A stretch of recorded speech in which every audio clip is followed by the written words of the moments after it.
The alarm cut through our kitchen before I had even finished pouring my morning drink. It was not the soft chime we used for messages. It was the deep, pulsing tone that meant something was wrong on Halden Reach, the station we called home. My hand shook, and the cup slipped from my fingers and shattered on the floor. Daniel did not jump. He did not even turn around right away. He simply set down the piece of fruit he was cutting, wiped his hands on a cloth, and looked toward the window. "Ships," he said quietly. "More than one. I am Vesa Adari, and I am Illyrian. My people can sense feelings the way humans sense sound. It is part of who we are." And in that moment I felt something strange coming from my husband. Not fear, not panic. Something calm and still, like a lake before a storm. I had never felt that from him before. We had been married for 3 years. Daniel Hart was, by every measure my people used, an ordinary man. He fixed machines for a living. He grew small plants on our balcony, even though the station's soil trays were never quite right for earth vegetables. He hummed songs while he cooked, off-key, always off-key. He was kind to strangers and quiet with everyone else. When my mother visited, she would watch him the way one watches a small animal that might be lost, gentle but a little sad for him. "Humans are simple creatures," she told me once, not unkindly. "They survived because we allowed it. You could have chosen someone with real strength, Vesa." I never argued with her. I did not need to defend Daniel's strength, because I never thought it mattered. I loved him for his patience, for the way he listened, for the way he made our small home feel safe. Strength, as my people measured it, never seemed like something he had, or something he needed. That morning, everything I thought I knew began to crack. "What ships?" I asked, moving to the window. Halden Reach was a trading station near the edge of Coalition space, home to almost 6,000 people from a dozen different worlds. It was not important enough to be a target. It had never needed to be defended by anything more than a handful of patrol drones. Daniel walked to the window beside me. 3 shapes moved against the stars, sharp and dark, unlike any trade vessel or transport I recognized. They were not decorated. They carried no markings of any Coalition world. They moved with a kind of hunger, cutting straight toward the station without slowing. "Raiders," Daniel said. "Korath, by the shape of the hulls." I stared at him. "How do you know that?" He did not answer right away. The station's warning system spoke over us instead, announcing that the docking bays were being sealed, that all citizens should move to the shelter decks, that peacekeeping forces had been alerted. "We should go," Daniel said, and took my hand. But even as he said it, I noticed something. His eyes were not looking for the shelter signs like everyone else's. They were counting exits, counting angles, watching the halls the way a hunter watches a field, searching for shapes that did not belong. I had known this man for 3 years. I had never once seen him look at anything that way. The corridors filled quickly with people, pressing toward the shelter decks in tight, frightened crowds. Illyrians like myself moved gracefully even in fear, our long limbs folding neatly through tight spaces. Trend traders shouted at each other in their clicking language, dragging crates of goods they refused to leave behind. A group of small Aseti children cried near their parents, confused by the noise and the shaking of the walls as something struck the station's outer hull. Daniel kept me close, one hand steady on my back, guiding me through the crowd like it was the easiest thing in the world. He was calm. Too calm. It was the kind of calm that should have frightened me more than the alarms did, but somehow, in that moment, it made me feel safer than I had ever felt. We reached the junction that split toward the shelter deck and the lower cargo halls. A station guard, a broad Torvain man with pale gray skin, stood at the junction trying to direct the crowd. "Shelter deck is that way," the guard shouted, pointing. "Everyone, keep moving, keep calm." Daniel paused, just for a second. He looked down the cargo hall, toward the docking bays, where the raider ships would soon try to force their way inside. "Daniel," I said, pulling at his hand, "the shelter is the other way." He looked at me, and for one strange moment, I saw something behind his eyes that I did not recognize. It was gone as quickly as it came, replaced again by the soft, familiar look I knew so well. "You're right," he said. "Let's go." We reached the shelter deck along with hundreds of others. The room was wide and windowless, built into the thickest part of the station's frame, meant to survive almost anything. People sat pressed together on benches and the floor, holding each other, whispering prayers in a dozen different languages. I sat beside Daniel, my hand still locked in his, and tried to slow my breathing the way my mother had taught me as a child. Through the shelter's speakers, we could hear station announcements. The raider ships had failed to force the main docking bay. They were trying a secondary entry point near the lower cargo halls, the very hall Daniel had looked toward only minutes before. I felt a chill move through me that had nothing to do with the station's cold air. "How did you know," I whispered, "that they would come from that direction?" Daniel did not answer immediately. He was watching the shelter door, the same still, quiet focus in his eyes. "Guess," he said softly. "Lucky guess." I did not believe him, but I did not press further. Not then. The ground shook again, harder this time, and dust drifted down from the ceiling. Somewhere above us on the far side of the station, an alarm changed tone, sharper and more urgent than before. A voice came over the speakers, tight with fear. "Security forces requesting immediate assistance at Cargo Hall 9. Repeat, immediate assistance required. We are being overrun." The room around us fell into a heavier kind of silence. Overrun. That word moved through the crowd like cold water. Halden Reach kept only a small peacekeeping force, enough to handle smugglers and minor disputes, never meant to face armed raiders determined to break through. I looked at Daniel and found him already standing. "Daniel," I said, my voice rising with something between fear and confusion, "what are you doing?" He looked down at me, and his expression was gentle, the same expression he wore every morning when he kissed my forehead before leaving for work. But there was something new beneath it now, something steady and unshakable. "I need you to stay here," he said. "Stay with the others. Whatever happens, stay here." "You cannot go out there," I said, my grip tightening on his hand. "You are not a fighter, Daniel. You fix machines. You grow vegetables that never grow right in this soil. You hum off key in the kitchen. Please." For the briefest moment, something like sadness crossed his face, as if my words had confirmed exactly what he feared I would say. "I know how this looks," he said quietly. "I promise I will explain everything, later. Right now, I need you to trust me."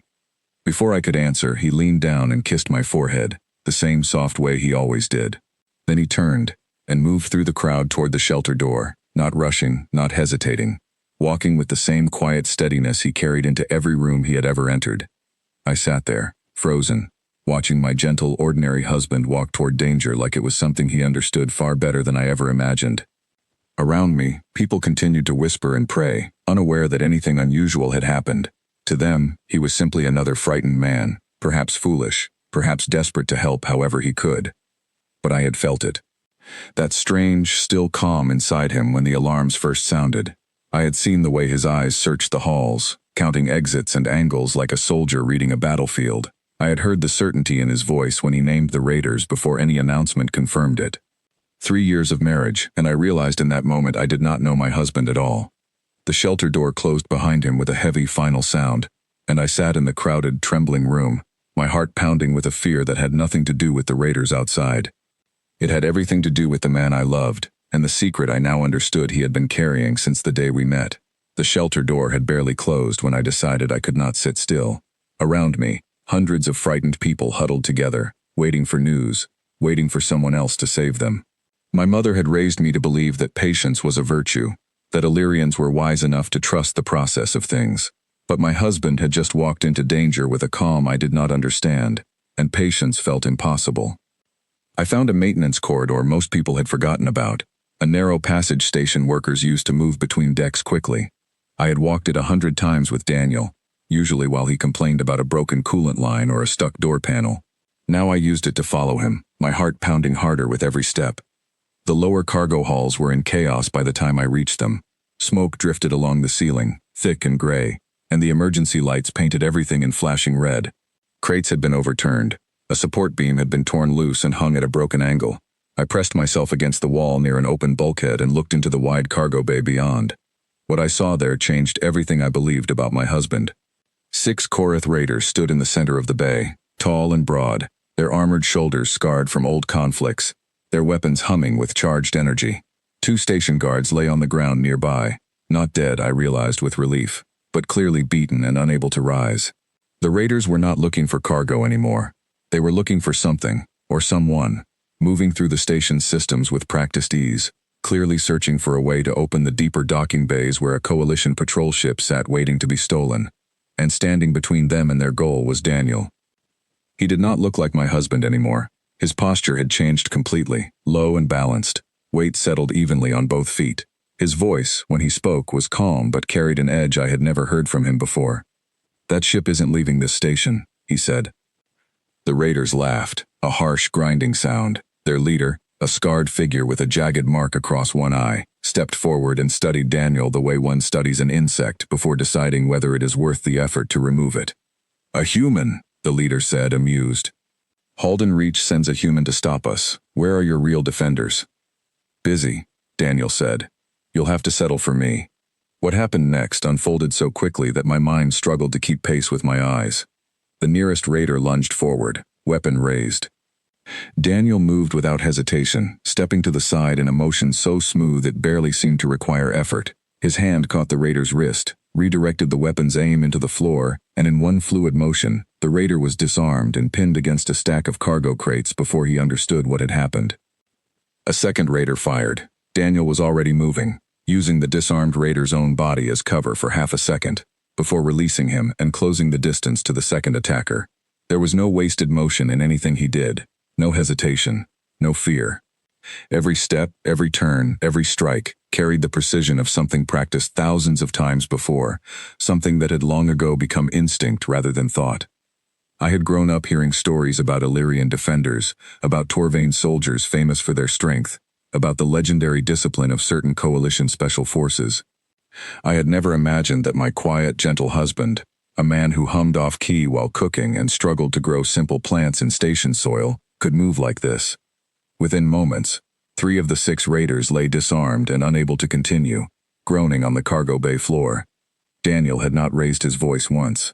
He had not shown anger, or excitement, or fear. His expression remained almost peaceful throughout, as if this was simply another task to complete, no different from repairing a broken engine part. The scarred leader, watching his men fall so easily, finally lost his amused expression. He raised a hand, and the remaining raiders spread out, surrounding Daniel from 3 directions. "Enough games," the leader said. "Kill him." I wanted to scream, to run forward, to do something, anything, to help, but my legs would not move. I stood frozen at the bulkhead, watching the man I loved face 3 armed raiders with nothing but his bare hands and a stillness that seemed impossible for anyone to hold on to in such a moment. Daniel exhaled slowly. For the briefest instant, his eyes flicked toward the corridor where I stood hidden. I do not know if he saw me, or simply sensed that I was there, but something in his expression shifted, a flash of concern breaking through his calm. Then the raiders attacked together, and he moved. I will not pretend to fully understand what I witnessed in the next several seconds. Daniel moved between the 3 attackers like water moving around stones, never in the place they expected, never taking a hit directly, always finding the smallest gap, the smallest opening, and using it completely. One raider was disarmed and pushed into a support beam hard enough to lose consciousness. Another found his weapon turned back against him, forced to drop it before Daniel's hand found a pressure point along his neck that dropped him to the floor without further struggle. The scarred leader alone remained standing, breathing hard, staring at Daniel with something that was no longer amusement or anger, but genuine fear. "What are you?" the leader demanded, backing away. Daniel's voice when he answered was quiet and steady. "Someone who used to do this for a living," he said. "Someone who really hoped he would never have to do it again." The leader raised his weapon one final time, desperate, but Daniel closed the distance before he could fire, disarming him with the same calm precision he had shown throughout the entire encounter. The weapon clattered to the floor, and the leader dropped beside it, unable to continue. Silence fell across the cargo bay, broken only by the soft groans of the defeated raiders and the distant sound of station alarms finally beginning to quiet. Daniel stood alone in the center of it all, breathing evenly, his hands steady at his sides.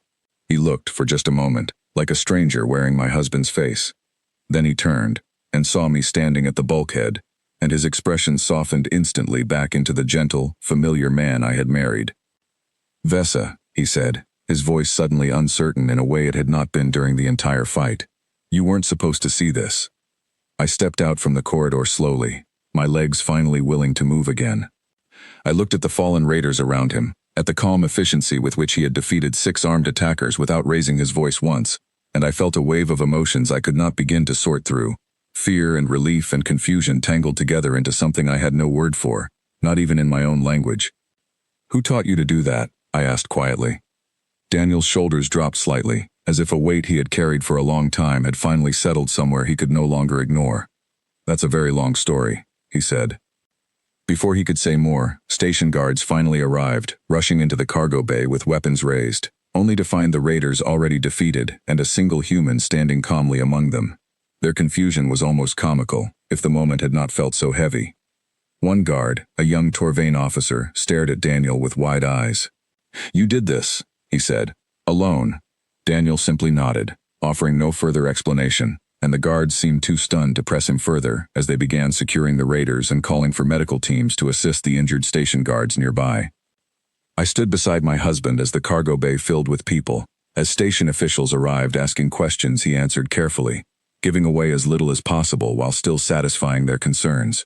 Through it all, I watched him, searching his familiar face for some sign of the man I had just seen, the one who moved like a storm given human shape.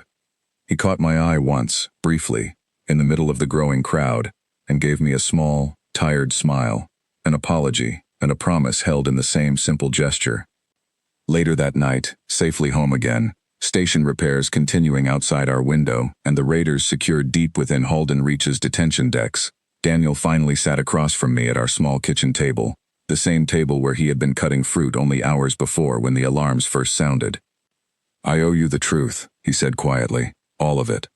I folded my hands together, steadying myself for whatever he was about to share, sensing already that the man I had fallen in love with was only one small part of a much larger story. "I'm listening," I said. Daniel took a slow breath, glancing briefly toward the window, toward the stars beyond it, as if searching for the right place to begin. "My name wasn't always just Daniel Hart," he said. "There's a part of my past I never told you about, a part almost nobody in this section of the galaxy remembers anymore, or wants to." Outside, the last of the emergency lights along the station finally faded back to their normal steady glow. Inside, I sat quietly, waiting, unaware that the story my husband was about to tell me would soon reach far beyond the walls of our small home, and change the way an entire galaxy looked at humanity forever. Daniel folded his hands on the table and looked at them for a long moment before he began speaking, as if the words had been buried so deep that he needed to dig for each one. 30 years ago, he said, before I ever came to Halden Reach, before I ever met you, Earth was still fighting to prove it belonged among the Coalition worlds.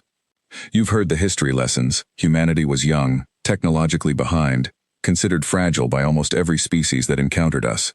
What most people outside Earth never learned was how close we came to losing everything, not to an outside enemy, but to a group calling themselves the Ashcrown Combine. I had heard of the Ashcrown Combine before, though only in passing, mentioned briefly in old news archives as a group of rogue mercenaries and pirates who had once threatened several border systems before disappearing decades ago. I had never realized humanity had been involved in stopping them. They targeted new coalition members, Daniel continued. Weak points in the alliance, worlds too new or too small to defend themselves properly. Earth was exactly that kind of target. They struck 3 of our outer colonies within the same year, wiping out entire settlements before coalition forces could even respond. His voice remained steady, but I felt something heavy settle behind his calm, a weight carried quietly for far too long. Earth's government made a decision, he said. If the coalition couldn't protect us fast enough, we would build something that could protect us ourselves. A unit trained not just to fight, but to disappear into any environment, gather intelligence, strike quickly, and vanish before the enemy even realized what had happened. They called it the Ashfall program. Ashfall, I repeated quietly, testing the word. Daniel nodded. I was part of the first generation, 17 years old when I volunteered, barely more than a child by most standards, but old enough by Earth's wartime laws. We trained for 2 years before our first mission, learning tactics borrowed from a dozen different coalition species, adapted and refined for human bodies, human instincts. By the time I was 19, I had already led my first team into Ashcrown territory. I tried to imagine it, the quiet, gentle man across from me as a teenager, thrown into a conflict most people twice his age would never be prepared to survive. It felt impossible, and yet everything I had witnessed earlier that day told me it was entirely true. We were good, Daniel said, his voice carrying no pride, only a tired kind of honesty. Better than anyone expected. Humans weren't the strongest species in the galaxy, weren't the fastest, weren't naturally gifted with any of the advantages other coalition worlds had, but we were adaptable. We learned quickly. We worked together in ways that surprised even our own allies. Within 3 years, Ashfall teams had dismantled most of the Ashcrown Combine's outer networks. Then why has no one heard of this? I asked. Why isn't this taught in coalition history? alongside every other conflict. Daniel's expression darkened slightly, because of how it ended. He paused, gathering himself before continuing. The Combine's leadership retreated to a hidden base near the edge of Coalition space, somewhere they believed no one could reach them. HFY found it anyway. My team was sent in to end it permanently, before they could regroup and strike again. We succeeded, but the cost was higher than anyone back home was ever told. His hands tightened slightly on the table. 12 of us went in. 4 came out. I was one of them. The room fell silent, except for the faint hum of the station's environmental systems. I reached across the table and placed my hand over his, feeling the tension in his fingers slowly begin to ease. After that, Daniel continued quietly, Earth's government made the decision to shut the program down entirely. They said it had cost too much, that no victory was worth losing so many young lives in secret. The survivors were offered new identities, resources to start over quietly, far from public record. Most of us took that offer. I changed my name, left Earth, and eventually found my way out here, to the border worlds, hoping to build a life that had nothing to do with who I used to be. And then you met me, I said softly. Daniel finally looked up, meeting my eyes directly for the first time since he had begun speaking. And then I met you, he agreed, a small, genuine smile breaking through the weight of his story. The first truly peaceful thing that happened to me after everything. I wasn't going to risk losing that by telling you what I used to be capable of. I told myself it didn't matter anymore, that HFY was over. That Daniel Hart could just be an ordinary man who fixed machines and grew vegetables that never quite adjusted to station soil. I squeezed his hand gently. You are still that man, I said. I saw that man in the cargo bay today, protecting people, refusing to let anyone else get hurt if he could prevent it. Whatever you were trained to do, whatever happened all those years ago, it did not erase who you chose to become. Daniel's shoulders relaxed slightly, some of the tension I had felt from him since the alarms first sounded finally beginning to fade. We might have continued talking through the night, working slowly through decades of unspoken history, if the comm panel on our wall had not chimed unexpectedly, far too late for any casual message. Daniel rose to answer it, his expression shifting instantly back into the alert, careful focus I had seen earlier that day. The screen flickered to life, revealing a face neither of us expected. He was an older man, human, with silver hair cut close, and a face marked by old, faded scars along his jaw. He wore simple traveling clothes, nothing that identified any particular allegiance, but his eyes carried the same quiet, dangerous stillness I had seen in Daniel only hours before. HFY 6, the man said, using a designation I did not understand, though the effect it had on Daniel was immediate and unmistakable. Took me longer than I expected to track you down, old friend. Daniel's posture straightened, years of old discipline returning instantly. Owen, he said quietly, you shouldn't be able to find me. Nobody should. Nobody could, Owen replied, until you decided to stop 3 Korath raiders in front of half the station's security feed system. Word travels fast when a legend resurfaces, Daniel. Even one the galaxy was told died decades ago. My stomach tightened at the word legend. I looked at Daniel, watching him process what Owen had just told him, the careful calm on his face slowly giving way to genuine concern. How widely has this spread? Daniel asked. Owen's expression turned grim. Wide enough. HFY wasn't just shut down quietly, Daniel.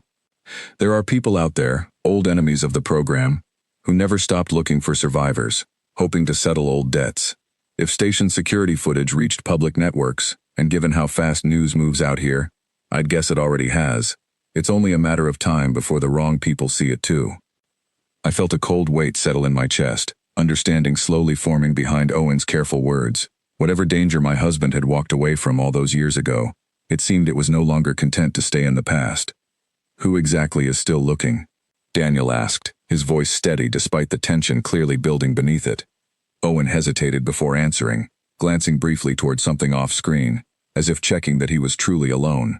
Remnants of the old Ashcrown network, he said finally. Smaller now, scattered, nowhere near as powerful as they used to be.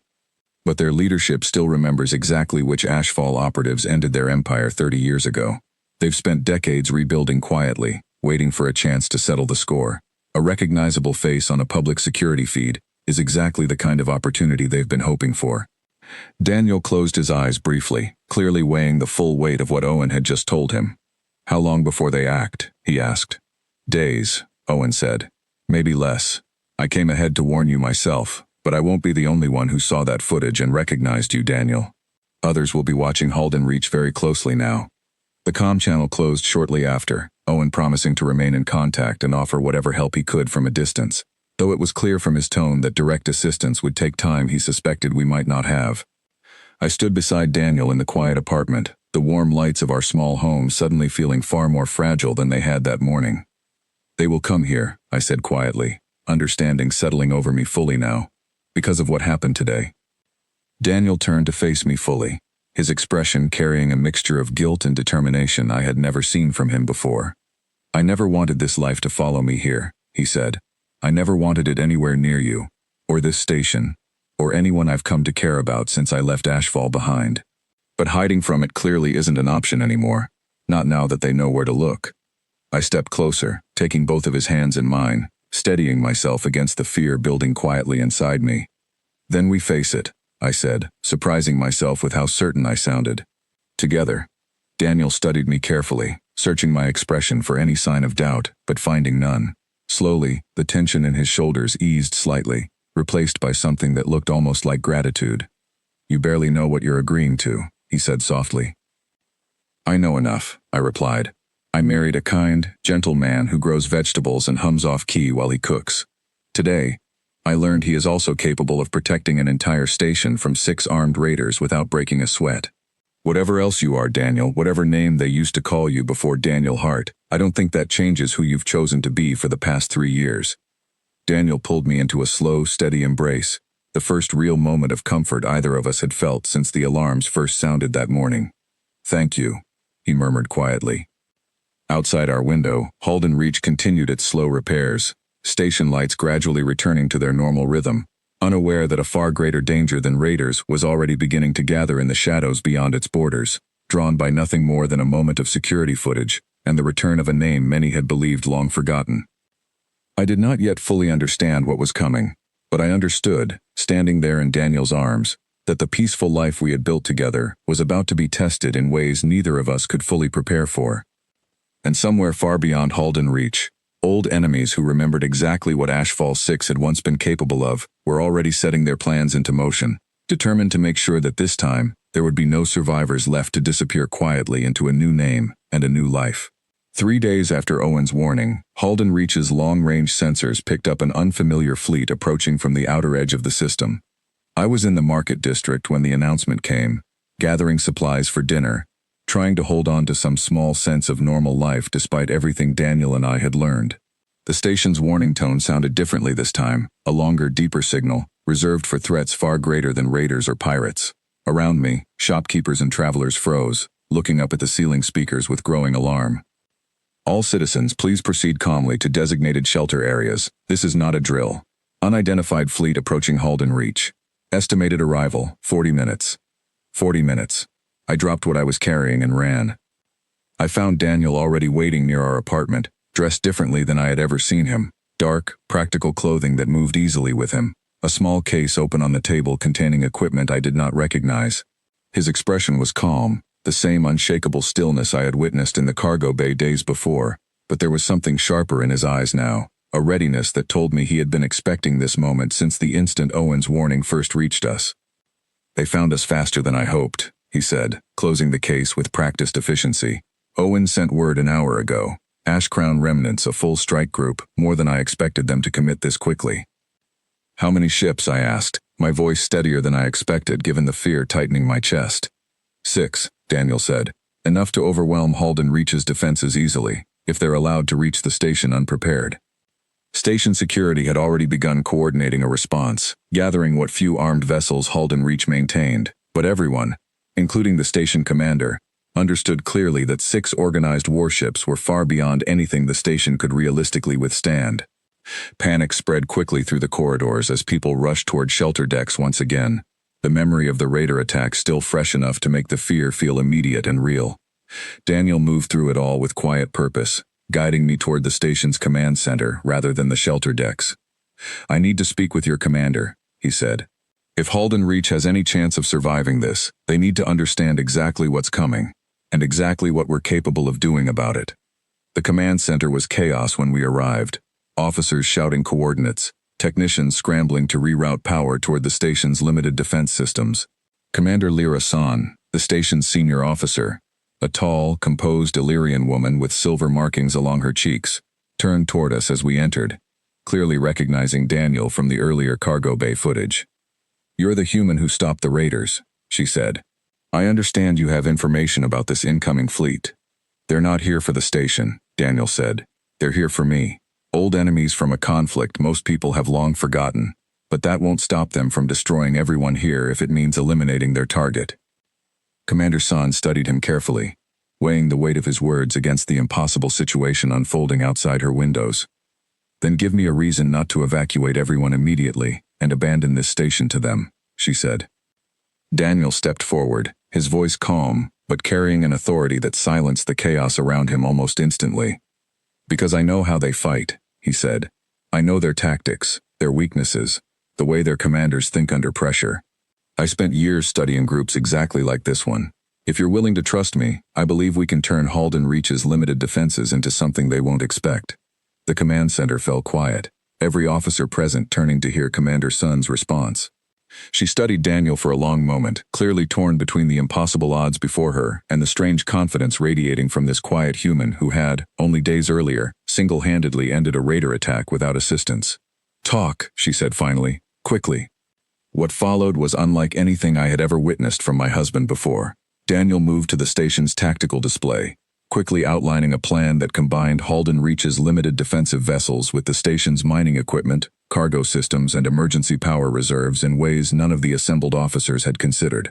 He identified likely approach vectors based on standard Ash Crown fleet tactics, suggested positioning that would funnel the incoming ships into a narrower attack corridor, and proposed using the station's industrial tractor beams, normally reserved for cargo handling, to disable enemy engines rather than attempting to destroy the ships outright.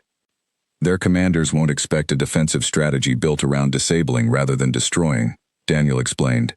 "Ash Crown remnants operate on fear and overwhelming force. Change the equation, and you change their confidence." Commander San listened carefully, occasionally asking sharp, precise questions that Daniel answered without hesitation, clearly drawing on knowledge and experience far beyond what any simple mechanic should have possessed. Within 20 minutes, station forces began repositioning according to Daniel's plan, technicians rerouting power toward modified tractor systems, defensive vessels moving into the formation he had suggested. I stood near the command center's edge throughout it all, watching my husband transform before my eyes, from the gentleman I married, into someone capable of coordinating an entire station's defense against overwhelming odds. "You should be in the shelter deck," Daniel said quietly, finding a brief moment to speak with me, as final preparations were made. "I'm not leaving you again," I said firmly, "not this time." He studied me for a long moment, clearly wanting to argue, but understanding from my expression that this particular battle was not one he would win. "Stay close to the command center then," he said finally. "It's the most protected location on the station. Please, Vesa, if anything happens, promise me you'll get to the emergency pods immediately." I nodded, though we both understood that promise carried little real weight if things went badly enough. The enemy fleet arrived precisely as predicted, 6 dark warships emerging from the edge of the system, moving with the same confident aggression Owen had warned us about. Commander San's voice carried steadily over station communications, coordinating the defense according to Daniel's careful plan, guiding Halden Reach's limited forces into position exactly as the enemy fleet began its approach. I watched through the command center's main viewport as the battle began, the enemy ships spreading into an attack formation clearly designed to overwhelm any conventional defense, but Halden Reach's forces did not respond conventionally. Following Daniel's guidance, defensive vessels drew the enemy formation into the narrow approach corridor near the station's industrial docking arms, exactly where the modified tractor systems waited. "Now," Daniel said quietly, watching the tactical display with intense focus. Commander Sun gave the order, and Halden Reach's massive industrial tractor beams activated simultaneously, locking onto the lead enemy vessels with far greater strength than any pirate crew would have anticipated from a simple trading station. 2 enemy ships found their engines suddenly overwhelmed, unable to maneuver, trapped precisely where Daniel's plan had predicted they would be. The remaining 4 ships scattered, clearly confused by a defensive strategy they had never encountered before, exactly as Daniel had promised. Halden Reach's smaller defensive vessels used the resulting confusion to strike precisely at engine systems rather than attempting direct confrontations, disabling rather than destroying, following Daniel's careful instructions throughout. It was not an easy victory. Station defenders took damage, several vessels forced to retreat for repairs, and for a tense, terrifying stretch of time, it seemed the remaining enemy ships might break through despite everything. But Daniel remained steady throughout, offering quick adjustments to Commander Son as the battle evolved, his calm focus never wavering even as the situation grew increasingly desperate. Then, almost as quickly as it began, the battle turned decisively in the station's favor. With half the enemy fleet disabled and the remaining ships facing coordinated resistance far more effective than anything they had prepared for, the Ash Crown commander made the decision to withdraw, the remaining warships retreating back toward the edge of the system, leaving their disabled vessels behind to be secured by Halden Reach forces. A cheer rose through the command center as the enemy fleet finally disappeared from sensor range, officers embracing each other in relief, the tension of the past hour finally beginning to ease. I found Daniel standing quietly near the tactical display, watching the retreating enemy ships with an expression that carried more exhaustion than triumph. "It's over," I said softly, moving to stand beside him. "For now," he replied. "They'll regroup, reconsider their approach. This won't be the last attempt, not with a target this valuable to them." Commander Son approached us then, her expression carrying a mixture of gratitude and newfound respect entirely different from how she had looked at Daniel only hours before. "You saved this station," she said simply. "Every person here owes you a debt I doubt we can properly repay." Daniel shook his head slightly. "You have skilled officers and a resilient crew. I only offered a different way of using what you already had." Commander Son studied him for a long moment, clearly recognizing the humility behind his words as something genuine rather than false modesty. "Halden Reach will remember this," she said. "Whatever name you're using now, whatever name you used before, the people of this station will remember what you did for them today." As officers around us began the long process of assessing damage and coordinating repairs, Daniel finally allowed himself a moment to relax, the tension of the past hours slowly easing from his shoulders.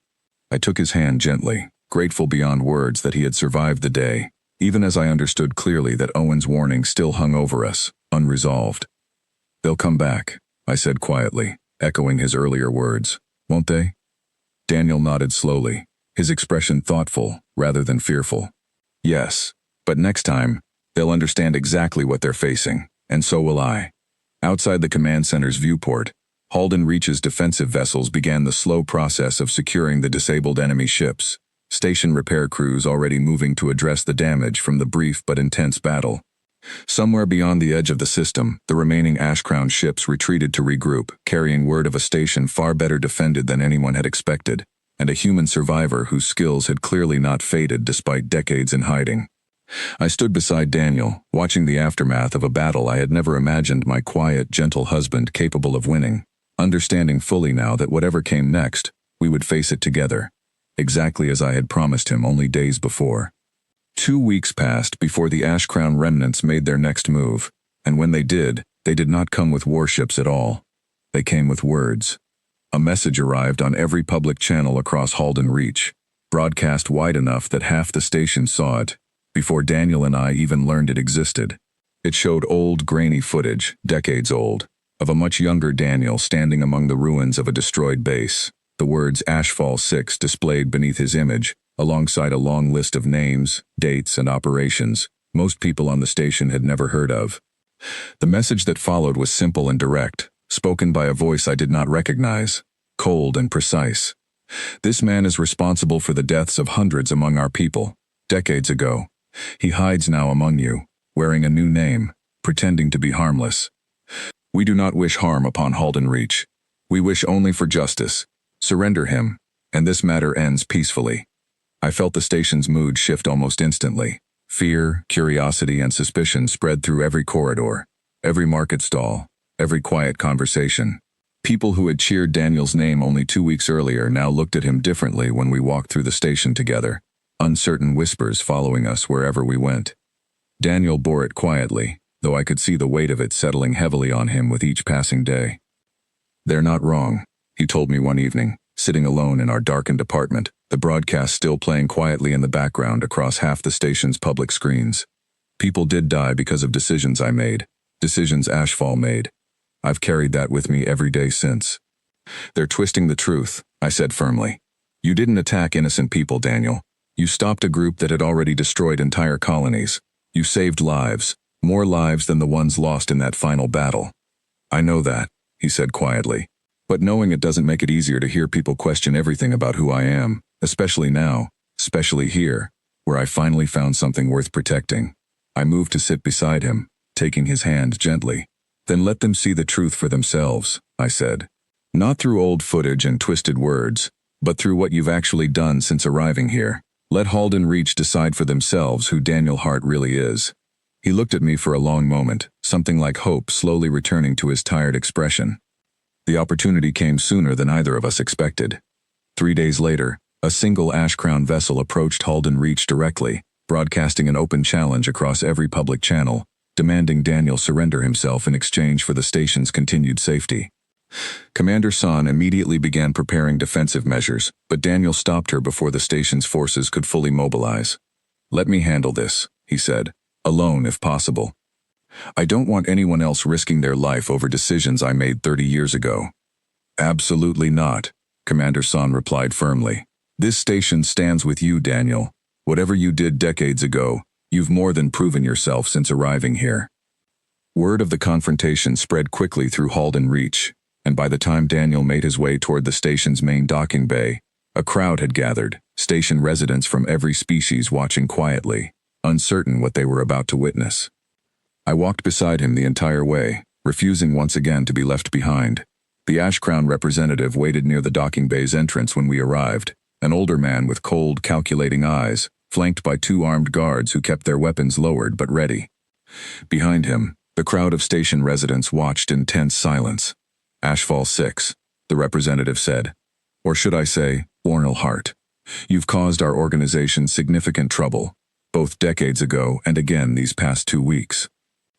I remember what happened 30 years ago, Daniel said calmly. I remember every name, every face, every decision made on both sides of that conflict. If you're here for justice, then let's discuss the truth of what actually happened, not the version broadcast across this station's channels.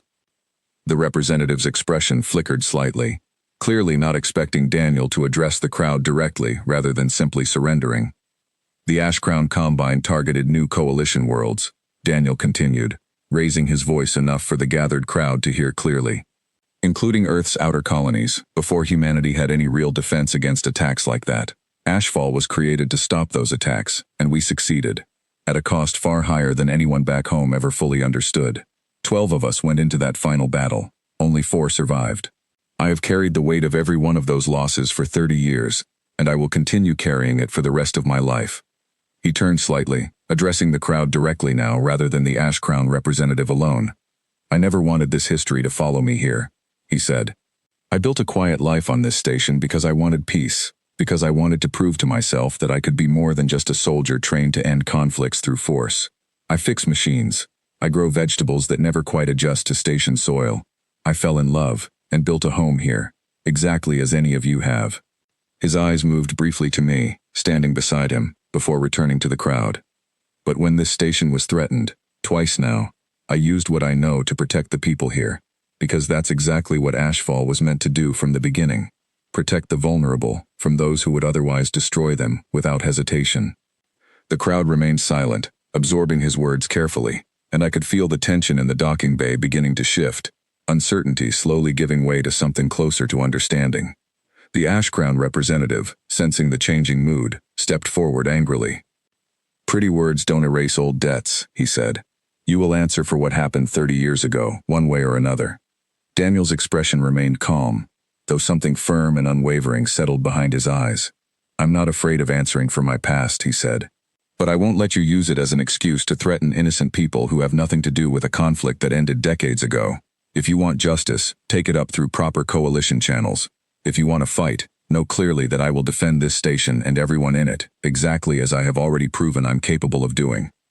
For a long, tense moment, the representative studied Daniel carefully, clearly weighing his limited options against the reality of station defenses newly reinforced by Daniel's earlier strategies, and against a growing crowd of station residents whose fear had visibly shifted toward quiet, unified support for the man standing before them. Finally, the representative's shoulders dropped slightly, the aggressive edge in his posture fading into something closer to weary resignation. "This isn't finished," he said, though his voice now carried far less confidence than before. "But perhaps today isn't the day to finish it." He and his guards retreated back toward their vessel, departing Halden Reach without further conflict, leaving behind a station slowly beginning to process everything that had just unfolded. The crowd remained quiet for a long moment after the ship departed, before Commander Sun stepped forward, addressing both Daniel and the gathered residents. "Halden Reach owes this man a great deal," she said firmly. "Twice now, he has protected this station when few others could. Whatever mistakes were made decades ago in a war none of us fully understand, I believe today proves clearly who Daniel Hart chooses to be now." Slowly, quietly, the crowd began to respond, first with scattered nods, then with quiet words of gratitude, and finally, with something Daniel had clearly not expected, genuine, warm applause spreading through the docking bay. I watched my husband's expression shift from careful composure into something softer, more vulnerable, as the weight of 30 years finally began to ease from his shoulders in front of an entire station finally choosing to see him clearly. That evening, we sat together on our small balcony, the same place Daniel had spent countless quiet mornings tending vegetables that never quite grew right in station soil, watching the stars slowly emerge across Halden Reach's artificial sky. "You didn't have to tell them everything," I said softly. "You could have simply defended the station without explaining your past so openly." Daniel shook his head gently. "I spent 30 years hiding who I used to be, afraid of exactly this moment, afraid of how people would look at me once they knew the truth. But watching you stand beside me through all of this, refusing to leave no matter how dangerous things became, I realized hiding never truly protected anyone. Not really. It only protected my own fear." I leaned against him, feeling the steady calm that had drawn me to him from the very beginning, now understood far more completely than before. "I fell in love with a gentle man who grows vegetables and hums off-key while cooking," I said quietly. "I've learned since that he's also capable of protecting an entire station from overwhelming odds. But I think, more than anything else, I've learned that both of those things have always been the same person." Daniel smiled softly, pulling me closer as the station's artificial night deepened around us. "Humans have always been underestimated," he said quietly. "Not because we lack strength, but because we choose, whenever possible, to be gentle instead. It's only when gentleness is no longer an option that people finally understand what that choice actually costs us to maintain." Word of what happened on Halden Reach spread quickly across neighboring systems in the following weeks, carried by traders and travelers eager to share the story of a station successfully defended, twice over, by a quiet human once known as Ashfall 6. Slowly, carefully, the galaxy's understanding of humanity began to shift, old assumptions about human fragility giving way to a more complicated, more respectful truth. Not every conversation about Daniel's past ended peacefully. Rumors of Ashcrown remnants regrouping continued to surface occasionally, distant threats that reminded us both that our peaceful life remained something we would need to protect deliberately, rather than something guaranteed simply by hope alone. But through it all, our small home on Halden Reach remained steady, our balcony garden slowly, stubbornly beginning to grow despite the station's imperfect soil, much like the quiet, complicated life Daniel and I continued building together, one gentle, determined day at a time. I had once believed my human husband was harmless, simple, perhaps even a little pitiable compared to the strength my own people valued so highly. I understand now how wrong that assumption truly was. Daniel Hart was never harmless. He simply chose, for as long as the galaxy allowed him that choice, to be kind instead.